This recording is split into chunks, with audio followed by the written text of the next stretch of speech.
AD 632 March 9 ശനിയാഴ്ച 1,00,000-ൽ പരം അനുയായികളെ സാക്ഷി നിർത്തി അറഫയിലെ ജബലുർ റഹ്മയിൽ വെച്ച് പ്രവാചകൻ ജനങ്ങളെ അഭിമുഖീകരിച്ചു.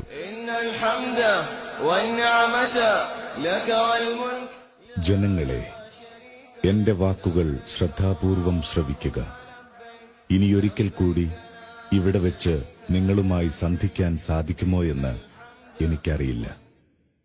ജനങ്ങളെ, ഈ മാസവും ഈ ദിവസവും പവിത്രമായതുപോലെ നിങ്ങളുടെ രക്തവും ധനവും അന്ത്യനാൾ വരെ പവിത്രമാണ്. തീർച്ചയായും നിങ്ങൾ നിങ്ങളുടെ നാഥനുമായി കണ്ടുമുട്ടുക തന്നെ ചെയ്യും. അപ്പോൾ അവൻ നിങ്ങളോട് നിങ്ങളുടെ കർമ്മങ്ങളെപ്പറ്റി ചോദിക്കും. വല്ലവരുടെയും വശം വല്ല വിശ്വസിച്ചേൽപ്പിക്കപ്പെട്ട ബാധ്യതകളുണ്ടെങ്കിൽ അത് അതിന്റെ അവകാശികളെ തിരിച്ചേൽപ്പിച്ചുകൊള്ളട്ടെ. എല്ലാ തരത്തിലുള്ള പലിശ ഇടപാടുകളും ഇന്നു മുതൽ ഞാൻ ദുർബലപ്പെടുത്തിയിരിക്കുന്നു. എന്നാൽ മൂലധനത്തിൽ നിങ്ങൾക്ക് അവകാശമുണ്ട്. പലിശ പാടില്ലെന്ന് അല്ലാഹു വിധിച്ചു കഴിഞ്ഞു.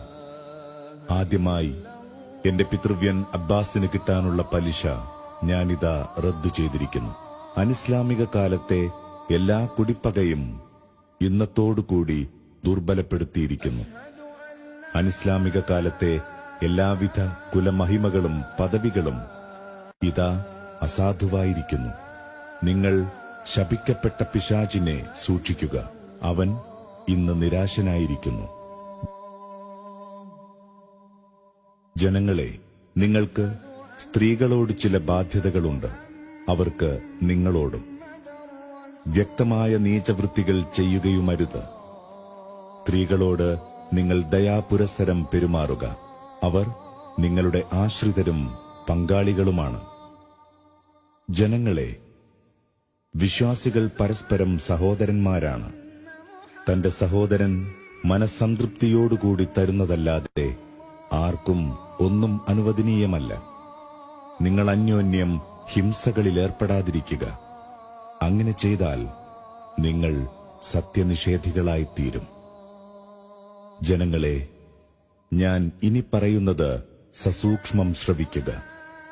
നിങ്ങൾ ഈ പ്രപഞ്ചത്തിന്റെ സൃഷ്ടാവും പരിപാലകനുമായ അല്ലാഹുവിന് മാത്രം ആരാധനാ വഴിപാടുകൾ അർപ്പിക്കുക. 5 നേരത്തെ നമസ്കാരങ്ങൾ മുറ തെറ്റാതെ നിർവഹിക്കുക. റംസാനിൽ നോമ്പനുഷ്ഠിക്കുക. സമ്പത്തിന്റെ വിഹിതമായ നിർബന്ധദാനം കൃത്യമായി കൊടുക്കുക. സമ്പത്തും ആരോഗ്യവുമുള്ളവർ ഹജ്ജ് ചെയ്യുക. ജനങ്ങളെ, എനിക്ക് ശേഷം ഇനിയൊരു പ്രവാചകൻ വരാനില്ല. അതുകൊണ്ട് ഞാൻ പറയുന്ന കാര്യങ്ങൾ വ്യക്തമായി ഗ്രഹിക്കുക. വ്യക്തമായ 2 കാര്യങ്ങൾ ഇവിടെ വിട്ടേച്ചാണ് ഞാൻ പോകുന്നത്. അത് അല്ലാഹുവിന്റെ ഗ്രന്ഥമായ ഖുർആനും അവന്റെ ദൂതന്റെ ചര്യകളുമാണ്. നിങ്ങളത് പൂർണ്ണമായി പിൻപറ്റുന്ന പക്ഷം നിങ്ങൾ ഒരിക്കലും വഴിപിഴയ്ക്കുകയില്ല. ജനങ്ങളെ, നിങ്ങളെല്ലാം ഒരേ പിതാവിന്റെ മക്കളാണ്. നിങ്ങളെല്ലാം ആദമിൽ നിന്നുള്ളവരാണ്. ആദമോ മണ്ണിൽ നിന്നും. അതിനാൽ അറബിക്ക് അനറബിയേക്കാളോ വെളുത്തവന് കറുത്തവനേക്കാളോ ഒട്ടും ശ്രേഷ്ഠതയില്ല, ദൈവഭക്തിയുടെ അടിസ്ഥാനത്തിലല്ലാതെ. ഞാൻ ഈ സന്ദേശം നിങ്ങൾക്ക് എത്തിച്ചു തന്നില്ലയോ? ജനങ്ങൾ ഒന്നടങ്കം പറഞ്ഞു, തീർച്ചയായും.